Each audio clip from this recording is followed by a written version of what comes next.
Olá, muito boa noite. Está começando agora o Consultor Terra Viva, o mercado de ponta a ponta aqui no seu canal, que planta e cria o futuro. E vamos aos nossos destaques desta terça-feira. O relator apresenta o texto final da proposta de reforma da Previdência na Comissão Especial da Câmara. E governadores e líderes frustram expectativa e não fecham um acordo para a inclusão de estados e municípios na reforma da Previdência. A decisão ficará para o plenário. Ministro da Justiça, Sérgio Moro, é ouvido na Comissão de Constituição e Justiça da Câmara e diz que não reconhece a autenticidade das mensagens vazadas por um site. O mercado do leite e suas tendências, uma entrevista com um analista do CPEA. E temos ainda, é claro, o fechamento do mercado dos principais produtos do agronegócio. E é por aqui que a gente começa o programa desta terça-feira, conferindo o comportamento das bolsas internacionais nesta terça-feira. Vamos ver como é que fecharam hoje as bolsas internacionais aqui, começando pela Bolsa de Chicago. Olha só, já teve mais um dia negativo hoje, uma queda de 1,1%, uma queda expressiva. O milho teve um dia positivo, alta de 0,8%. O trigo acabou acompanhando a soja, caiu também bastante hoje, 1,7%. E o arroz não foi diferente, menos 2,2% na Bolsa de Chicago. Bolsa de Nova York, algodão com alta hoje, 1,1%. O café caiu, depois de 2 dias positivos aqui, caiu hoje o Arábica na Bolsa de Nova York. O em Londres subiu um pouquinho, 0,5%, robusta. Açúcar caiu bastante, 1,8%. Na Bolsa nova-iorquina, o açúcar bruto. Que mais? Suco de laranja também com a leve queda. Na Bolsa de Nova York, menos 0,2%. Cacau também caiu, 1,2%. Aqui na nossa B3, a Bolsa de Valores aqui, o mercado do boi gordo com alta, 1,4%. E o dólar valorizando 0,3% no encerramento dos negócios de câmbio desta terça-feira. O dólar fechou em alta aí de 0,3% a R$ 3,85. Bovespa fechando com alta também. Bolsas internacionais. Olha, soja hoje, conforme a gente viu aqui, teve um dia de volatilidade, mas acabou fechando em queda aqui de 1,1%, o que significa em 9 a 10 pontos abaixo do fechamento de ontem. Mais uma queda expressiva da soja na Bolsa de Chicago, refletindo basicamente 2 pontos aqui. Primeiro, a melhora do clima para a finalização do plantio nos Estados Unidos já foi um fator que influenciou negativamente os preços ontem. Significa que os americanos podem ter ainda uma safra normal entre aspas, né? Porque o plantio está bem atrasado, mas de qualquer forma pode ser completado, porque o clima agora finalmente, depois de 3 meses de chuvas intensas, muita umidade lá prejudicando o andamento da semeadura, agora finalmente um clima mais favorável, permitindo essa finalização do plantio, ao contrário do que aconteceu com o milho. O milho não deu para terminar e está totalmente fora de época hoje, é o produtor que ainda está tentando plantar milho nesse momento. E falando em milho, aqui o milho também caiu hoje, né? Olha lá.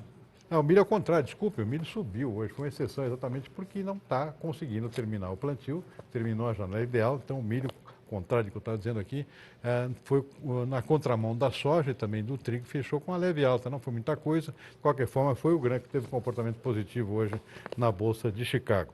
Voltando um pouquinho ainda na soja, outro fator que influenciou os preços da soja negativamente hoje foi a queda abrupta dos preços do petróleo.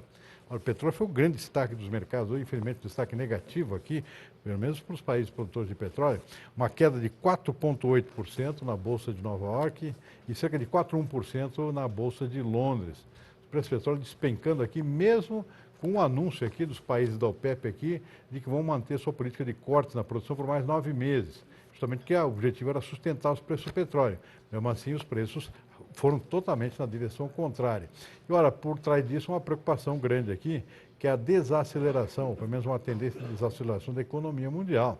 Indicadores novos que estão sendo divulgados apontam para uma queda na atividade industrial na Europa, na Ásia, incluindo a China, por exemplo, e também uma redução no ritmo de crescimento da produção nos Estados Unidos, a produção industrial aqui. Isso é uma sinalização negativa aqui para a economia mundial. E por trás disso aqui, uma preocupação de que esse anúncio de uma trégua na guerra comercial dos Estados Unidos e China, por exemplo, anunciado no fim de semana, pode ter chegado tarde. E isso está aí se refletindo agora, já que pega as principais economias do mundo, né? tudo está sendo um efeito dominó aqui, um efeito de contaminação dessa guerra comercial. Aliás, o presidente Trump hoje anunciou mais uma taxação contra produtos europeus hoje, ou seja, continua a briga também com a Europa, não só com a China. E isso acaba, claro, prejudicando o ritmo da economia como um todo. E os países emergentes, como é o caso do Brasil, acabam pegando carona negativa nesse ritmo aqui e acabam sendo contaminados também por isso. Portanto, é um efeito em cadeia aqui que não é um bom sinal aqui, essa queda muito forte dos preços do petróleo nesta terça-feira. Bom, voltando aqui no caso do milho, aqui eu estava citando aqui que um dos fatores que permitiram que o milho acabasse fechando com a leve alta aqui, embora tenha tido um comportamento volátil durante o dia, algumas compras técnicas aqui que permitiram aqui essa elevação, juntamente com a piora das condições das lavouras americanas. Ontem, depois do fechamento da Bolsa, a gente já mencionou isso aqui no programa de ontem, além da questão do atraso no plantio, a situação da qualidade das lavouras já plantadas, no caso do milho, pioraram de uma semana para cá, ou seja, contrário da soja, que estava uma tendência de melhora aqui, no caso do milho a situação piorou e isso, claro, acabou se refletindo em alta dos preços, como a gente viu aí.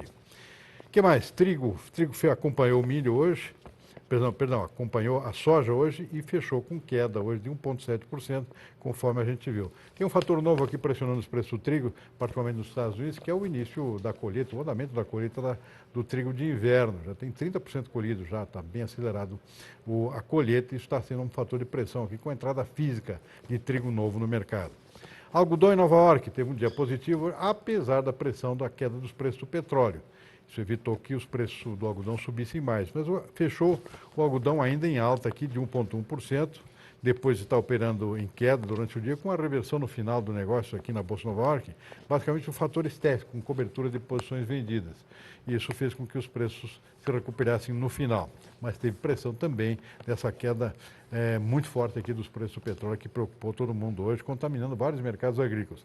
Outro foi contaminado por isso o mercado de açúcar, diretamente influenciado por essa queda dos preços do petróleo, e também o café. Teve um dia de volatilidade hoje, mas acabou, olha, e mesmo com essa ameaça aqui de chegada de frio intenso aqui no Brasil, nas regiões produtoras, parte das regiões produtoras de café, uma ameaça por enquanto, para o final de semana, mesmo assim o preço do café não resistiu e caiu, em boa parte também por essa pressão da queda do petróleo no mercado internacional. Bom, está aqui um retrato rápido do dia, daqui a pouco a gente vê as cotações do mercado físico aqui no Brasil, nessa terça-feira. E vamos às nossas notícias do dia aqui, que tem muita influência nos mercados. Olha, fracassou hoje aquela tentativa de incluir estados e municípios na reforma da Previdência. Uma reunião na casa do presidente da Câmara dos Deputados, com governadores e líderes dos partidos no Congresso, terminou sem acordo. E a decisão deve ficar mesmo por plenário. Na Comissão Especial da Câmara, o relator da proposta apresentou hoje as novas mudanças no parecer. Antes do relator da Previdência apresentar o complemento do parecer dele, Rodrigo Maia marcou uma reunião na busca por um consenso para incluir estados e municípios na reforma da Previdência. Mas antes mesmo do fim do encontro, governadores saíram dizendo que não havia acordo. Tem algumas lideranças que acham muito mais fácil, ou que acham mais fácil, não muito mais fácil, acham mais fácil ou menos difícil votar no plenário da Câmara, porque já tem uma posição muito consolidada na comissão especial. Caso os líderes não aceitem votar e incluir os estados e os municípios na comissão, esse tema será levado naturalmente ao plenário, ao plenário da Câmara. Alguns líderes, como o do DEM e PSDB, trabalharam para ampliar a reforma e não aceitaram levar a culpa. A reforma tem que ser completa, mas infelizmente eu acho que os governadores não tiveram ainda a sensibilidade necessária para perceber a importância do envolvimento de estados e municípios nessa reforma. O líder tucano se referia principalmente aos representantes do Nordeste e partidos do Centrão, grupo de pequenas e médias bancadas que não toparam assumir o risco de eventual desgaste político ao defender medidas de ajuste fiscal. Justificativas não faltaram. Acho que estados e municípios não devem prosperar, não. Essa é uma conversa que não... Nós temos outras crises ainda para resolver nesse texto. Para pensar em estados e municípios, vai dificultar mais ainda o número de votos para a reforma. Foram 2 semanas para que o relator analisasse novos pedidos de mudanças no parecer apresentado. O Centrão e a oposição defendem, por exemplo, redução na idade mínima para a aposentadoria de professores. Os parlamentares também fazem lobby em causa própria, pressionam para suavizar as regras que abrangem os políticos. Os policiais federais, rodoviários e agentes penitenciários reivindicam receber um benefício igual ao salário de quem está na ativa. Um grupo formado por delegados e agentes fez um protesto no Salão Verde da Câmara para pressionar o governo. O presidente Jair Bolsonaro declarou que a participação dos policiais federais na reforma está sendo tratada com o diretor da instituição. Isso está sendo negociado, tratei com o Vitor Hugo, liguei para o Valeixo agora, que é o DG da Polícia Federal. Estamos tratando do assunto, é natural os lobbies. Agora, todo mundo vai ter sacrifício. Nós, das Forças Armadas, estamos tendo. Diante de tantas indefinições, a reunião da Comissão Especial para ouvir o voto complementar do relator da reforma da Previdência atrasou quase uma hora. E mesmo depois do início, a oposição passou a obstruir os trabalhos. Além de pedir a leitura do registro da reunião anterior na semana passada, o grupo passou a exigir o adiamento da pauta. Nós vamos disputar aqui cada brecha que tivermos para ganharmos tempo no sentido de convencer o relator a retirar do relatório algumas questões fundamentais. Mas o presidente da comissão conseguiu tocar os trabalhos e o relator pôde então começar a leitura do voto. No que diz respeito aos recursos do PIS/PASEP, recuperamos o texto original da PEC para prever a transferência de 28% de sua arrecadação ao BNDES. O presidente da Câmara chegou ao Congresso no fim da tarde.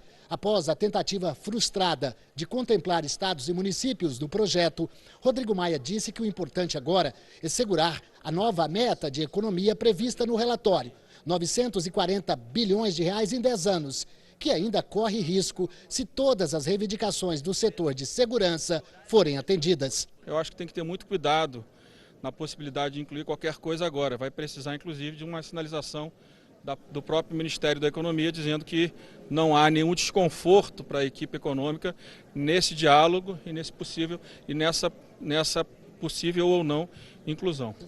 A gente tem imagens, inclusive, ao vivo lá da Câmara, a Comissão Especial da Câmara, está acontecendo nesse momento ainda a leitura do relatório do relator da reforma da Previdência na Comissão Especial da Câmara. E o ministro Sérgio Moro foi ouvido hoje também na Câmara dos Deputados, na Comissão de Constituição e Justiça, para explicar aquela questão das mensagens atribuídas a ele e procuradores por aquele site Intercept. Os supostos diálogos sugerem que Moro orientou a atuação de integrantes da Lava Jato, enquanto era o juiz responsável pelos processos em Curitiba. Na audiência, Moro atribuiu o vazamento de mensagens a hackers, que teriam sido, segundo ele, financiados por organizações com segundas intenções, com interesses diretos nesse processo da Lava Jato. A minha opinião, e aqui é uma opinião informal, é que alguém com muitos recursos está por trás dessas invasões e o objetivo principal seria invalidar condenações da Operação Lava Jato e impedir novas investigações. Alguém com recursos, porque não é tentativa de ataque a um celular, mas tentativa de ataque de vários, né, e em alguns casos talvez aí com sucesso, o que não parece corresponder à atividade de um adolescente com espinhas na frente do computador. Né. Foi aventado também que haveria alguém internamente do Ministério Público, um procurador insatisfeito teria vazado isso, mas isso não é consistente com os ataques aos celulares, isso está documentado. Eu vi meu celular e tem a laudo pericial atestando o ataque. Então, assim, eu acho até que isso é ilustrativo, essa notícia circulou no WhatsApp faz algumas semanas, isso é ilustrativo de um procedimento de contra-inteligência, que também não é muito consistente com a teoria do adolescente com espinhas na frente do computador. Moro alegou que não foi procurado pelo veículo de comunicação que publicou essas mensagens para ele poder se defender. Também voltou a dizer que não reconhece a veracidade das mensagens. No dia 9 de junho, houve a publicação de supostas mensagens que eu teria trocado com o procurador Deltan Dallagnol. Não foi consultado antes sobre o conteúdo dessa matéria. O site que as divulgou afirmou que não fez porque temia alguma espécie de busca e apreensão. No entanto, esse mesmo site, no dia 13 de junho, divulgou outras mensagens sem qualquer espécie de consulta prévia, que é um expediente em jornalismo um tanto quanto reprovável. Fiquei com a impressão que o site queria que fosse ordenada uma busca e apreensão. talvez por parentar uma espécie de vítima, um mártir da imprensa ou coisa parecida. Eu afirmei desde o início que são supostas mensagens, tá? Eu não reconheço a autenticidade dessas mensagens. Eu não tenho mais essas mensagens no meu aparelho celular. Então, eu não tenho como ver essas mensagens e falar, essas mensagens são minhas. Podem até algumas serem, podem elas ter sido adulteradas total ou parcialmente. Qualquer um dos senhores e senhoras deputadas provavelmente teriam dificuldade de confirmar categoricamente que mensagens que enviaram há, sei lá, 2, 3 meses e que não estejam mais em seus aparelhos correspondam a mensagens verdadeiramente emitidas. Muito bem, vamos fazer agora um rápido intervalo. No próximo bloco, a opinião das entidades ligadas ao agronegócio sobre o acordo preliminar entre o Mercosul e a União Europeia, que já vem sofrendo pressões aqui de um dos membros importantes da União Europeia, que é a França. Que é aí que a gente já volta. De volta com o consultor Terra Viva. O acordo de livre comércio entre o Mercosul e a União Europeia. Hoje o governo francês diz que a França ainda não está preparada, pelo menos no momento, para validar esse acordo. E aqui no Brasil, as entidades ligadas ao agronegócio continuam comemorando esse acordo entre Mercosul e União Europeia, já que ele trará benefícios para vários setores do agronegócio e deve facilitar a exportação dos nossos produtos. Com o acordo, a cota para exportações de carne de frango será de 180 mil toneladas no ciclo de 12 meses, segundo a BPA, a Associação Brasileira de Proteína Animal. O Brasil já possui uma cota de 400 mil toneladas. Esses 400 mil toneladas de cota que já existem, elas têm uma tarifa média intracota de 15%. Dependendo do produto, às vezes mais, alguns, mas é 15%.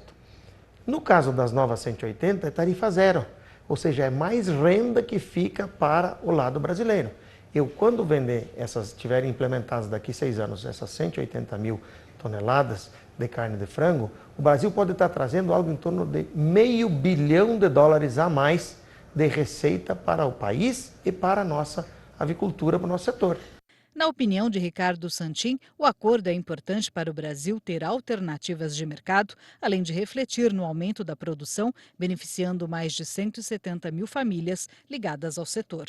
Isso vai gerar um produtor lá no campo que vai ter que produzir mais aves, vai ter que gerar um caminhoneiro que vai ter que transportar mais aves, vai ter que dar mais emprego para dentro de um frigorífico que vai ter que processar essas aves e aí também depois isso ser vendido. Então é toda uma cadeia que tem um ciclo positivo e de distribuição de renda, como sempre foi a nossa cadeia. A UNICA definiu o acordo entre o Mercosul e a União Europeia como uma vitória da diplomacia brasileira e acredita que no caso do açúcar e etanol vai derrubar barreiras importantes.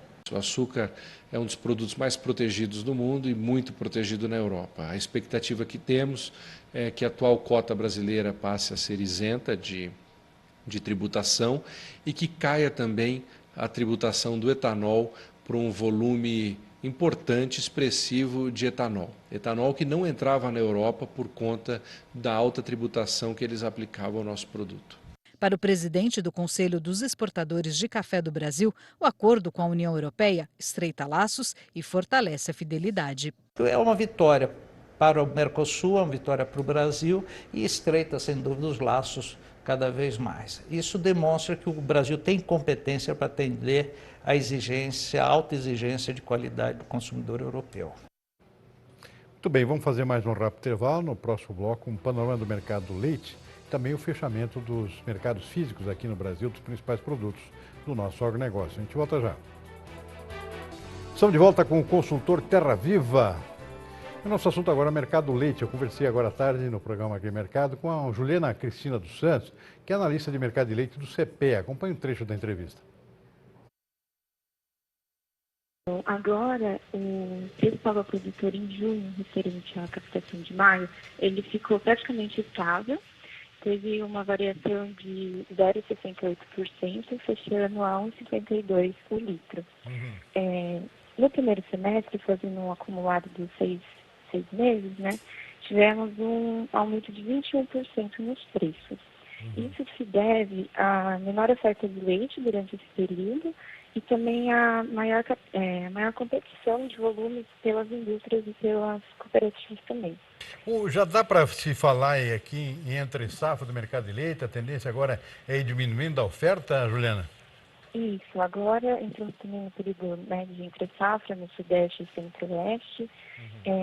Provavelmente os preços agora, por conta da dificuldade do repasse das indústrias, da valorização do campo, né, para o consumidor, provavelmente a expectativa de preços agora para julho é de queda. Né? Então essa força vem vindo do consumidor. Então provavelmente para julho já temos queda no preço pago ao produtor.